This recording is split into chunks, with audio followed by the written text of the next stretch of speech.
आपने कथा में सुना था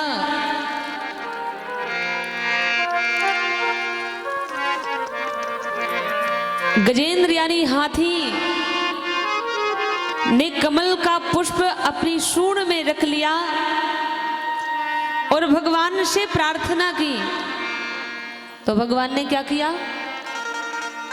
भगवान ने दर्शन दिया और उनका उद्धार कर दिया। यहाँ पर तो हमारी बहनें एक फूल नहीं और ऐसे वैसे माला नहीं, बहुत कीमती माला लेकर के भगवान के दरबार में आई हैं। इनका बड़ा ही प्यारा भाव है सभी का। प्रभु से प्रार्थना है इनके हमेशा हमेशा विचार शतोगुणी बने रहें, खुश रहें। श्री राधे। देखिए हमारी रुक्मणी मैया के लिए आज तो बहुत सारे गिफ्ट भी आ रहे हैं, खुश रहें सभी लोग। हमारे बहुत दूर दूर से भक्त लोग आए हुए हैं। हमारे अमेठी से सीताराम डॉक्टर साहब और हमारे, मैं सभी का नाम नहीं ले रही हूँ, सभी लोग पधारे हैं, सभी लोग खुश रहें। श्री राधे। भगवान कन्हैया ने मामा कंस का वध कर दिया। वध करने के बाद में भगवान जाते हैं, मामा का अंतिम संस्कार करते हैं। अंतिम संस्कार करने के बाद में भगवान विश्राम करते हैं। इसके बाद में भगवान कन्हैया जाकर के अपने माता पिता देवकी और वसुदेव की हथकड़ियां बेड़ियां कटवा देते हैं। नाना उग्रसेन को जाकर के भगवान ने बंधन से मुक्त किया है और नाना का हाथ पकड़ लिया, कहा नाना जी आप इस मथुरा के राजा बन जाओ। नाना उग्रसेन जी बोले नाना कन्हैया मैं इस मथुरा का राजा नहीं बनूंगा। देखो रिश्ते में भी नाना लगते हैं और वैसे भी कह रहे हैं कि नाना कन्हैया तुमने मामा कंस का वध किया है बेटा, तो तुम ही इस मथुरा के राजा बन जाओ। भगवान कन्हैया जबरन हाथ पकड़ते हैं और जाकर के नाना जी को सिंहासन में बिठा दिया, तिलक कर दिया और राजा बना दिया है। आज भगवान कन्हैया से बाबा नंद ने कहा लाला कन्हैया तुम्हारी मैया परेशान हो रही होगी, ग्वाल वाल परेशान हो रहे होंगे, गोपियां सखियां परेशान हो रही होंगी।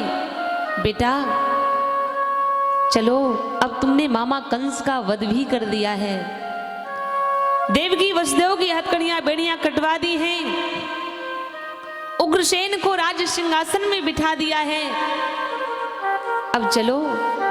भगवान कन्हैया बोले बाबा ये भी तो माता पिता हैं देवकी और वसुदेव, कुछ दिन इनके पास भी रह लेने दो ना। बाबा नंद रोने लगे, कन्हैया ये तुम क्या कह रहे हो? अरे लाला तुम्हारे बगैर तो हम एक पल भी नहीं रह सकते हैं। कन्हैया ये तुम क्या कह रहे हो? तुम्हारी मैया तुम्हारे बगैर कैसे रहेगी? भगवान कन्हैया बोले बाबा मेरी मैया से कहना जाके, जब भी वो मुझे प्यार से याद करेगी, जब भी मुझे वो ध्यान करेगी, माखन मिश्री का भोग लगाएगी, मैं बस दौड़ता चला आऊंगा। बाबा माँ से कह देना तू परेशान मत हो। ग्वाल वालों ने कहा कन्हैया अगर राधा पूछेगी कि कन्हैया क्यों नहीं आया, कन्हैया ने संदेशा क्या दिया है, तो मैं उसे क्या जवाब दूंगा? कन्हैया ने कहा राधा पूछे कि कन्हैया ने संदेशा क्या दिया तो कह देना श्री राधे, बस इतना ही। हाँ हाँ इतना प्रेम था ग्वाल वालों को कन्हैया से, इतना प्रेम था कि कुछ कह नहीं पा रहे हैं, रो रहे हैं। जो घोड़ा लगे हुए थे रथ में वो आगे को नहीं बढ़ रहे थे। भगवान कन्हैया आज अपने भक्तों की ओर देख रहे हैं, आज विचार कर रहे हैं कि ग्वाल वालों, तुम सबके साथ में मैंने बहुत लीला की है, आज तुम जा रहे हो। भगवान श्याम सुंदर देख रहे हैं, रथ बढ़ जाता है, कन्हैया शांत खड़े थे, रथ पहुंचा है जाकर के कहां पर, नंद गांव में। मैया यशोदा ने देखा, गोपियों सखियों ने देखा कि रथ आ गया, दौड़ करके रथ के पास में पहुंची, कन्हैया को ना पा करके मैया यशोदा ने कहा, बाबा मेरा लाला कहां है, मेरा कन्हैया कहां है।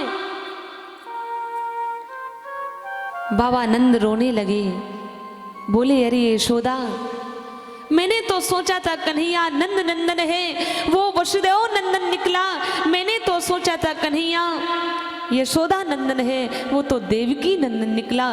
कह रहा था ये भी तो माता पिता हैं, थोड़े दिन इनके पास भी रह लेने दो ना।